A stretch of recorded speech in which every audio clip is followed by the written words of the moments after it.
When I was growing up, you still saw dogs out on the street, and the government would go around in vans and collect these dogs and take them to the pound. If you didn't do that within 10 days, they would put them to sleep.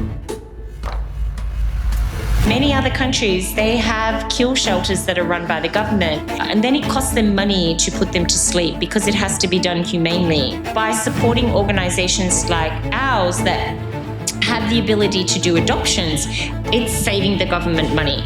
Vietnam has no kill shelters. Why do you do this? Like, it must take so much of your time.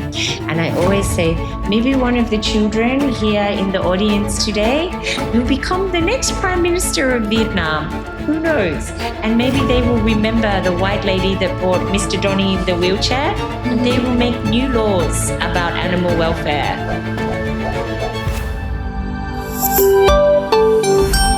Joining us today, we have Libby, the founder of Laws For Paws Vietnam, in the heart of Thảo Điền.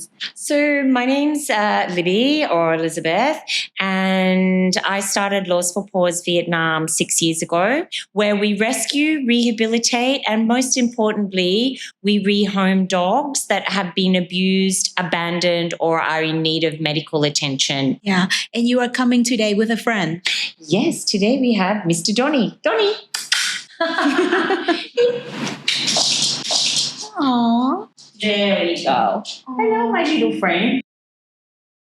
Today we both have on our uniforms today. Yeah. So if you are young and cool like me, you know on TikTok you have to do a fit check. So I have on my official uniform. That's his official uniform that he wears when he goes and does special appearances at schools, etc. That's awesome. So he seems to really like you, TJ. He's ditched me and has decided to hang out with you for the day. Yes, he can stay here with me for the rest. Yeah. So, what is his story? How did you meet him? Actually, Donnie was rescued towards the beginning of COVID, and it was 2020. about 2020, if from memory, and it was two young university students, and they found Donnie on the street, and he was dragging the back half of his body on the street, like he couldn't stand up.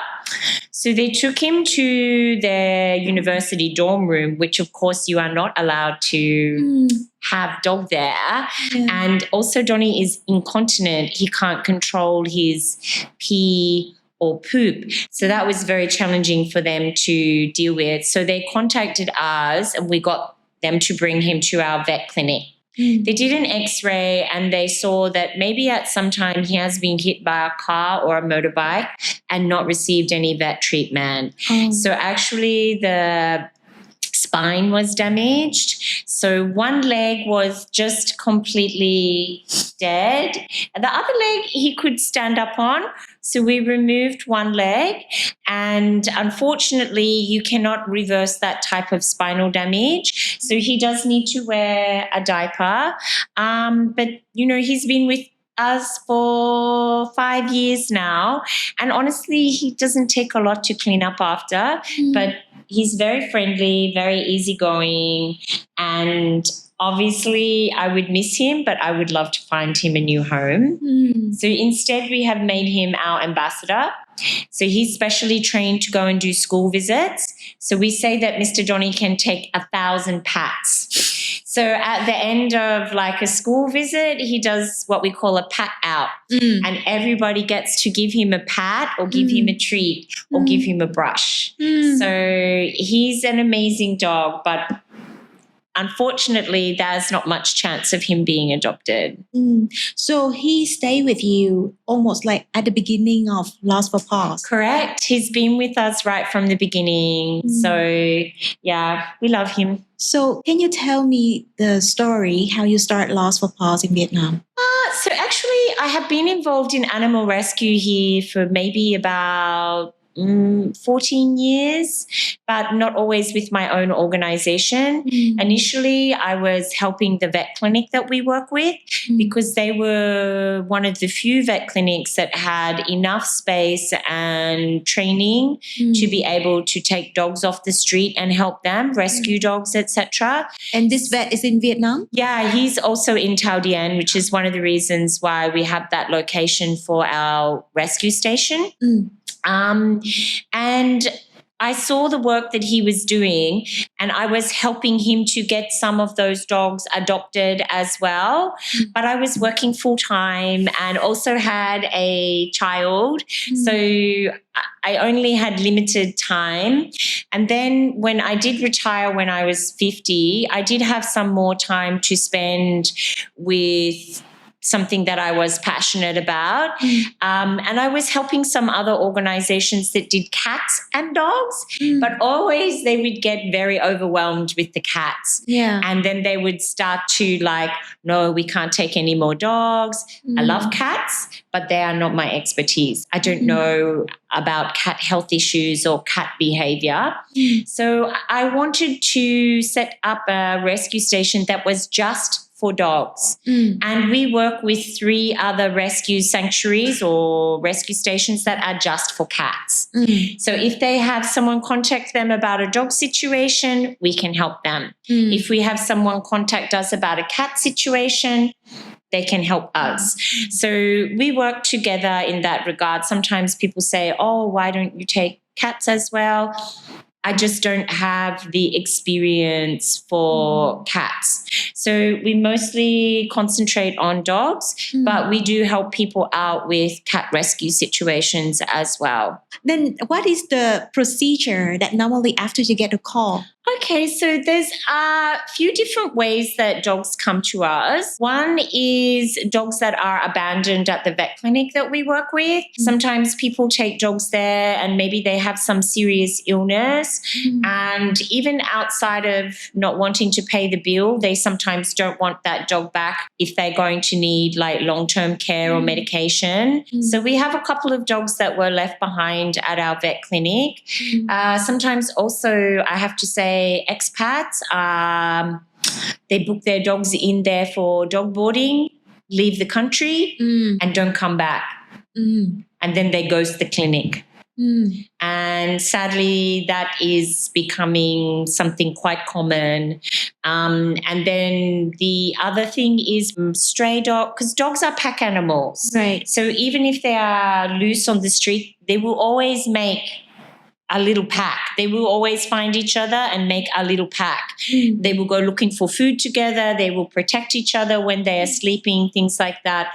So recently we had some students from Chuduk University contact us. They had 3 dogs there.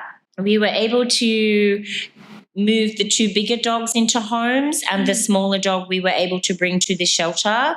So he's getting leash training now. Other times we have people contact us about dogs that are on the street and they get mange. They look really bad. They've lost all of their fur.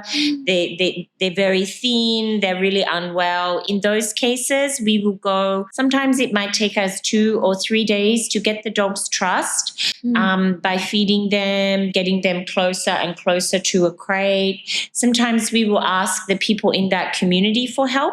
Maybe there's a street food vendor that has been trying to feed the dog and the dog is more trusting of them and they can get the leash on the dog for us.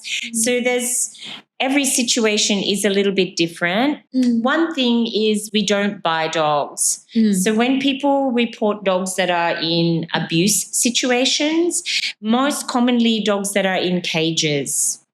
So it's usually from the neighbors because the dog is crying and barking all day and all night because they are locked in the cage. Those situations are very challenging. If the people are friendly, sometimes we will keep going back and back. Sometimes it can take months before we convince them to let the dog go. Usually, though, within 2 weeks, they have another dog. So without laws to stop them from getting another dog and doing that again, it's really difficult. It's a little bit like screaming into the ocean. We did take a dog from a cafe recently that had been on a chain. It took me about 3 months to convince them to surrender her to us, and then also to agree to not get another dog. Instead, I gave them the contact of a man who actually needed a place to sleep at nighttime. So they got him a little fan and a little camp bed, and now he sleeps at the cafe at nighttime. So he has somewhere to sleep that is off the street, and they don't need to keep a dog on a chain as security at nighttime anymore. Oh, that's awesome. Yeah, so you have to be patient. You cannot be aggressive with people and say, yeah, you are a bad person for doing that. You have to be really quiet, speak respectfully. Some people are just very aggressive straight up, and in those situations, you just have to let it go. I agree. And how many dogs do you have now at your shelter? We did 2 adoptions yesterday. So we are down to 33 now. 33. Yeah. So after you get the call, you come and negotiate with the owner or the one that's, restraining them. Yep. And then you take them to the shelter. Then what's next? We follow very strict protocols. Okay. So no animal can come directly inside the shelter without first going to the vet clinic. Okay. So we nearly always have puppies at the shelter who it takes usually 2 months for them to be fully vaccinated. So obviously we cannot bring in a sick dog or something like that. So every dog has to go to the vet clinic first. At the vet clinic, they receive a health check for viruses. They also, if they are wounded or something like that, they get treatment for that. So before any dog comes to the shelter, they have to have those tests done, and they have to be negative, and they have to be sterilized. Yeah. So with so many dogs, if dogs are not sterilized, then this can create aggression situations and fights, etc. So all of the dogs are neutered or spayed for females. So you cannot just bring a dog to the shelter. Agree on that. You shared earlier that you're going to find a new home for the dogs. But how can you trust the new person and treat them well? Some of the local shelters that we work with that are run by older people, they have no trust and they don't want to allow the dogs to go to new homes. And they very quickly become overwhelmed. I mean, I'm sure you've seen online people with 100 dogs. Yeah. Even though we take in about 100 dogs per year, we only ever have 30 dogs to 40 dogs at the shelter because we are constantly doing adoptions. However, we have the first step is a Google form. You have to fill out an application. So we get everybody's details. Some people, we send them the application and we never hear from them again. Gone already. Not interested. Already not really dedicated enough to fill out an application. And then we look at their lifestyle. And we look to see what dog they want to adopt. Oh, okay, they want to adopt a puppy, but they're gone for 10 hours per day. What are they going to do with the puppy while they're gone for 10 hours per day? Then maybe they will reply back and say, oh, actually, I work from home, or my partner works from home. We have experience with puppies before. Oh, we have a full-time housekeeper who comes every day for 5 hours. Okay, so then the next step is they come to the shelter, meet the dogs, and we get to meet them in person as well. And you can tell by how people are interacting with the dog that if someone has bad intentions, they're not going to go through all of that to get a dog. And then there's the next step, which is the home visit. So we then bring the dog to them and we do a home inspection as well. So anybody who has bad intentions is not going to go through all of that to get a dog. So we do have processes in place, and there's a 2-week trial period as well. So some people know straight away they want to keep the dog. Some people need a little bit of extra time. But yeah, that is the procedure. And in that 2-week trial period, we stay in touch with people almost every day. Are they eating? Did they go to the toilet? Did they cry at bedtime? We want to set up the dog and the people for success. That's great. Has you ever asked for the support from the government or the reinforcement here? The police, so dogs are considered agricultural animals. They are not they are held in the same legal standing as goats, pigs, cows, sheep, those animals. They are not considered a sentient being or a domesticated animal. So the only laws that you have regarding dogs is that they must be killed humanely. And this law actually came about because of the Australian government. The Australian government was sending live cattle to Vietnam, and a video got out of those Brutal. not being killed correctly, if there is such a thing as killing an animal correctly. So the government refused to send any more live animals to Vietnam until they brought in laws about how to kill an animal humanely. And dogs were put into that category as well. So one of the main focuses of our organization is have a law that is separate for domesticated animals and has specific abuse guidelines that people need to follow if they are owning an animal. To be fair, the Vietnamese government has much bigger issues than a bunch of dogs on the street. Vietnam is still a developing country. So sometimes people say to me, oh, don't you get angry with the government? I'm like, no, because they have schools, hospitals, road infrastructure. In the 18 years that I have been here, I've seen them build new bridges, build the light rail system, build new roads. You know, even in Thao Dien, there was La Van Changing every day. La Van Min Street which is one of the most expensive streets in Thao Dien, used to be a dirt road with no gutters. That's right. So Nguyen Van Hung, which is now 4 lanes and 60 kilometers per hour, was like what we say is a goat track. So they have bigger priorities for the people of Vietnam. And that's one of the reasons why we have an education program and go to schools. Yeah. Because sometimes the teachers at the school, especially the Vietnamese teachers, they say, why do you do this? Like, it must take so much of your time. And I always say, maybe one of the children here in the audience today will become the next Prime Minister of Vietnam. Who knows? And maybe they will remember the white lady that brought Mr. Donnie in the wheelchair, and they will make new laws about animal welfare. Yeah. And we also think that Beam and Pause, we are here to have the podcast because we believe that if we cannot do something about the laws, we can change the people behavior at first. In 18 years, I have seen huge changes. Yeah.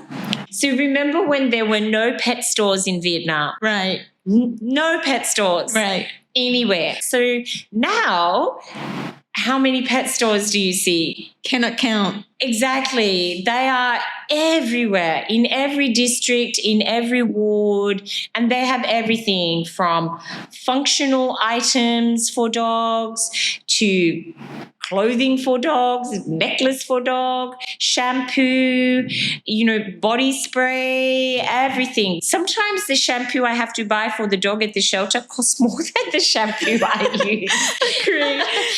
But they need that. Some of them, when they come in with like bad skin issues and things like that. But actually the most effective shampoo for skin issues in Vietnam for dogs is good old-fashioned Snow Clear. You know, the one that your uncle and grandpa use for the dandruff? This one is also very effective for the dog and just costs 40,000, 45,000 VND. But huge differences, not just all the pet stores, but vets. So when I first came to Vietnam and I was talking to, meeting Vietnamese people, most people in Vietnam, if they became a vet, it was because they wanted to work for the big pharmaceutical companies that operated in Vietnam. For aquaculture, basa fish farming, shrimp fish farming, those sort of companies, or they wanted to work for the big food manufacturing companies. So quite a few of the large food manufacturing companies like ADM, which is one of the largest manufacturers of animal food around the world. They have a big factory here. And if you even talk to the people on their marketing team, they have vet degree. So it was considered to be a lower job unless you were working for a big corporation. Now you can see there are vet clinics everywhere, everywhere, and really professional with a good understanding of small animal veterinary medicine. It actually takes longer to become a vet than it does to become a human doctor. Did you know that? I didn't know that. That's a new fact. Think about it. So humans, we have one body, one skeleton, one organ system. Everything is pretty much the same. But if you are becoming a vet, you have to know about cats, dogs, rabbits, horses, cows, pigs, fish, birds, and they all have different systems, different organs, different skeletons, all of different diseases. So actually it takes longer to become a vet. So, and our program that we have at the shelter on weekends for older students, a lot of those students that come and do that education program are interested in going into veterinary medicine. Wow. Do they have like credits with their volunteer hours? Absolutely. At school, right? Yes, absolutely. So a lot of universities, if you want to study veterinary medicine, because it is in such high demand, you actually have to do 70 hours. 70. Wow. Yeah. So they can do that in a combination of clinical hours at a vet clinic. And also some hours with an organization like ours. Because with veterinary medicine, they have to know that they are also okay to do the dirty stuff as well. True. There's a lot of pee, there's a lot of poop. They have to also understand how to hold dogs. So, sometimes dogs come in and you have to hold on to them and shave them before you can check something on their body. So they want to make sure that the people applying for veterinary medicine have actually interacted with animals before, and they're not just interested in doing it for money, for example, or status. So actually it's quite difficult to get into veterinary medicine in a lot of countries now, and this is that extra step. So you can have the best grades in math, science, which is also important, but if you don't have that work experience, and then also it counts towards their community service hours for some other students, which also for the IB, you have to have community action service. And sometimes my Vietnamese friends, they're like, I bet it's not Vietnamese kids. I bet it's just all foreigners. And I'm like, nope, probably 80% of the students that come are Vietnamese. Wow, that's amazing. Yes. But how do you get the fun to go through that process? This is where my business background comes in, because unlike Western countries where the government supports organizations like mine because they can see the value in taking the dogs off the street. That's right. If you go to Australia, my home country, you will never see dogs loose on the street. But when I was growing up, I'm going to show how old I am now.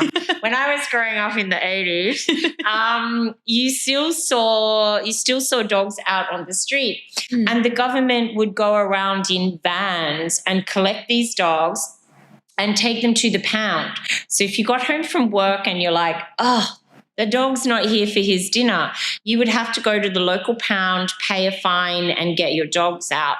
If you didn't do that within 10 days, they would put them to sleep. And Vietnam has no kill shelters. So in Australia, the USA, many other countries, they have kill shelters that are run by the government.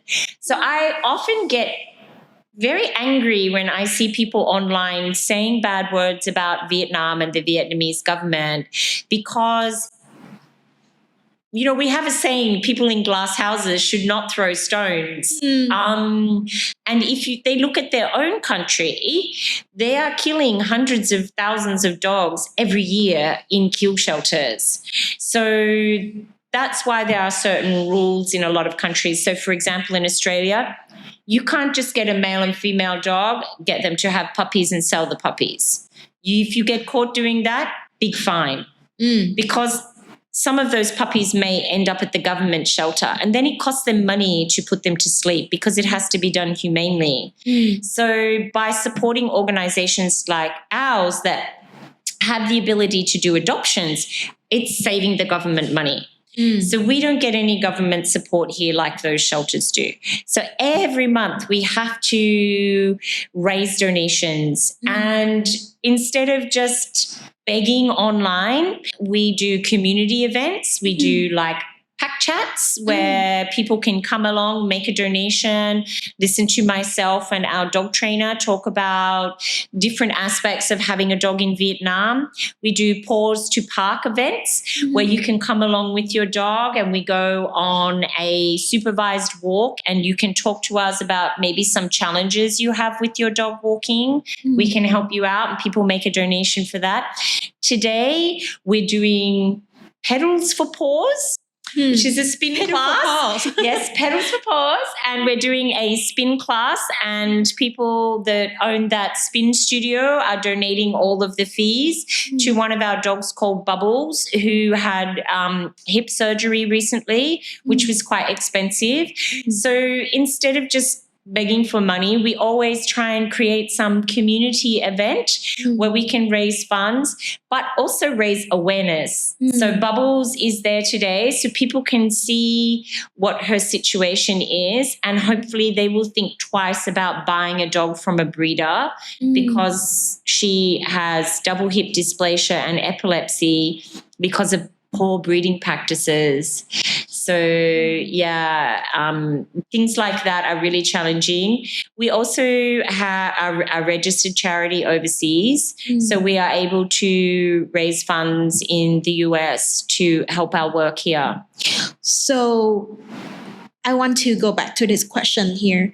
How do we get involved by the community? There's a few different ways. If you have a business, maybe you are interested in donating products to us. Recently, we had, 10 boxes of dog shampoo donated, which was fantastic. So each person that adopts a dog, we give them that shampoo. Maybe the shampoo brand has a customer for life then or for the life of their dog. That's the same as with Poi. So that's becoming a community partner. Recently, we had an artist donate 2 amazing artworks for us to sell. So that's one way if you're a business owner. If you're an individual that enjoys exercise and enjoys interacting with dogs, you can come to the shelter and help us walk the dogs. So we walk the dogs twice a day, Tuesday to Sunday, 7:30 a.m. and 3:30 p.m. So if you want to keep your steps up and have a great mental health experience and really get the endorphins going, you can volunteer to help walk the dog. And how do people volunteer? You can go to our website or any of our social media pages. And the website is going to be here. You guys can come into it. Yeah, just look up volunteer. And we also have our education program listed on there as well. And most importantly, all the dogs we have available for adoption. Obviously, we appreciate cash donations, but we haven't paid for food since 2021. Oh. So we get all of our food donated either by companies or by private individuals. And the next big expense like that was cleaning products. we have not paid for any cleaning products since beginning of 2023. So that's another really big saving. And that also, most of that comes from the schools. So we encourage the students who are doing their community service to create some campaign. So usually it's like, get your mum or dad to add a bottle of bleach or laundry powder or dish soap to their weekly shopping list. So those are things that we need all the time that people donate to us. But you have to always be creative to come up with ways to create funding. If there's no support from a community, then how much does it cost to just say saving? Okay, initially when I first started, it was all my money. And, I didn't finish high school. I didn't go to university. So I started my working career quite young and I retired when I was 50. I had successful businesses and made money. So in the beginning, I was putting in my own money. And actually my husband said to me, you need to be professional. Either you just rescue 10 or 12 dogs a year, keep them in our house, in the garden, find new homes for them. If you want to grow and be bigger, because at that time I wanted to get my own shelter space, he said, if you want to do that, you have to run it like a business. You have to have a budget. You have to know what your vet bills are going to be. All of these things. He said, you've run successful businesses before, do it properly. Yes. I agreed with him. He was right. The main reason businesses fail is because people are passionate about something, but they don't have the follow-up. So I got organized. Yeah. And I also started to look for people to help me because you cannot do it by yourself. Correct. And if I look around here, we've got 1, 2, 3, 4, 5, 6 people. And people out there too. Correct. So in order to have something be successful, you have to have a good team. Yes. So I'm very fortunate to have other people involved with us as well. We have people with finance backgrounds. We have people with marketing backgrounds. Our executive director, she's a child psychologist who has done animal therapy before.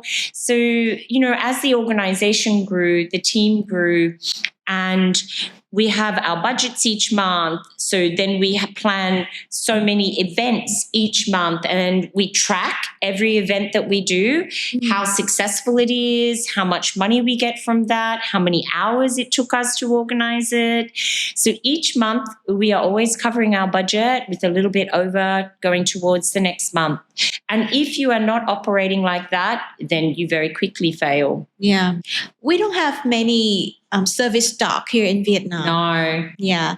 So there's no retirement home for service dogs. Actually we have some amazing dogs like Mr. Donnie who would be fantastic in a retirement home.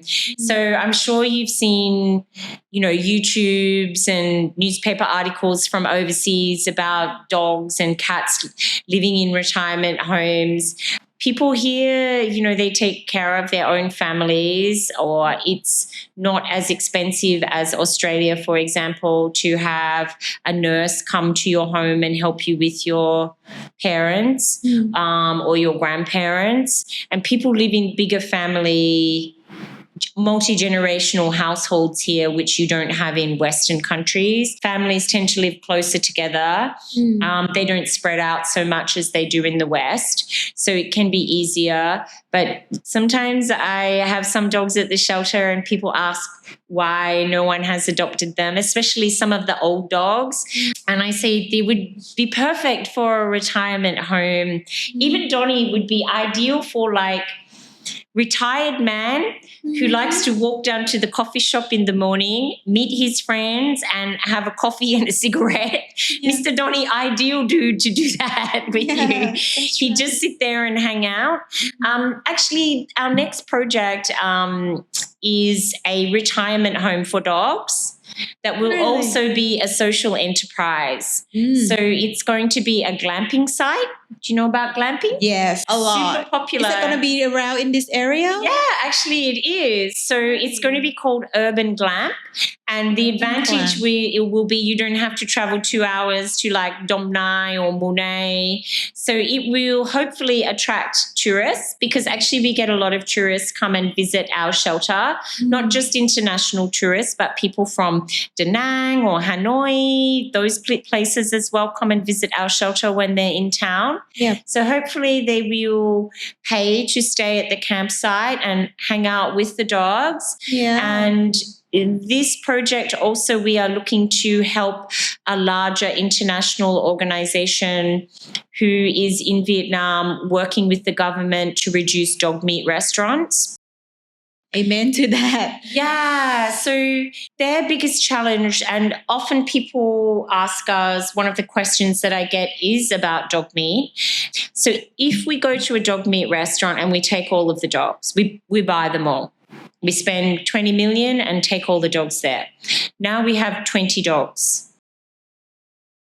Where do they go? Right. What do we do with them? Like our vet clinic that we work with is a very big space. Even they cannot handle 20 dogs. And you have dogs that are suffering some trauma as well, the ones that have maybe been there for a few days and seen what happens to their friends. So, you know, you have all sorts of disease as well, all sorts of these situations. So what they have been doing, they have been working with the government to get these businesses to change into a different business model. But that takes time. And then they are also faced with the same problem, where do the dogs go? So now we are starting to work with them on this larger scale facility, which will be 4,000 square meters, that we will be able to take those dogs there, have them in a quarantine zone, and allow them to decompress over 2 or 3 days in a safe, dignified environment, and then have vets be able to come and check them as well, without it all being a mess. Because people ask me, why don't you just go and get the dogs from the dog meat restaurants? It's not realistic. It's just not realistic. So now we are working with them to help them expand by being able to take the dogs that they rescue, because at any given time a dog meat restaurant has between 10 and 20 dogs on any day. So, yeah, that's what we're working on at the moment. That's a very good project. Yeah. And how's the status? Like, when you guys going to go live with okay. planting? So we have, again, we are being professional. Right. So we have found the land and we've created a business plan, and we have sent that out to corporations, high net worth individuals who have supported us in the past. So far, we've raised 400 million in 1 week. So actually, it's only just gone live this week. What is your target, though? Our target is like 2 billion. I get mixed up. So we need 89,000 USD. And so far we've raised about 18,000 USD in 1 week. Wow. Yeah. So we have the business plan going out to other people in the next coming days. But we have also a lot of the large international organizations that operate around the world. They have huge amounts of money. They raise millions and millions of dollars, and they are looking for grassroots organizations like ours to support them in their efforts. So we're now working, the proposal has gone to a couple of large organizations. Recently, one of them gave $15,000 to the Donnie government to set up a shelter there. But the government there didn't actually know how to run the shelter. So all the dogs got covered in ticks and fleas. The man that was looking after things was very kind, but he didn't really have anyone to show him what to do. So we're looking at taking over that shelter as well and helping train that man, helping the government with procedures, how to keep it clean, that sort of thing. Yep. So, yeah, that's our goal, is to connect with the government and these other international organizations to be able to show them how to operate in Vietnam. Wow, that's a very inspiring story right there. Thank you so much, Libby. Do you have any final words to our audience today? Sure. Like if you are, whether you are an individual or a business and you would like to get involved, please reach out to us through the website. We have everything. We have Facebook, Instagram, TikTok, LinkedIn. We have a website which has all the email addresses. So please reach out and let us know how you would like to help. And please, if you watch this episode and you want to be a part of this community, loving pets, loving dogs, please come to the website. We're going to have it right there on the description. Thank you. Thank you. But then, have you ever get any calls to your center beside dog or cat? Yes, hamsters. So, which might seem funny, but recently we had a situation where a landlord was holding a hamster for ransom until the people paid the rent that they owed them. Actually, they had a dog and a hamster there. And the woman who was actually the dog walker, she was able to get over the fence and get the dog, but she could not get into the house to get the hamster.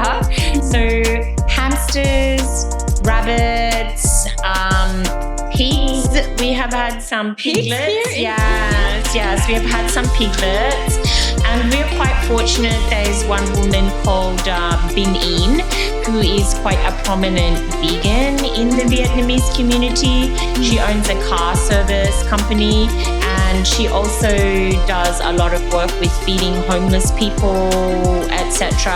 And she's always able to help us.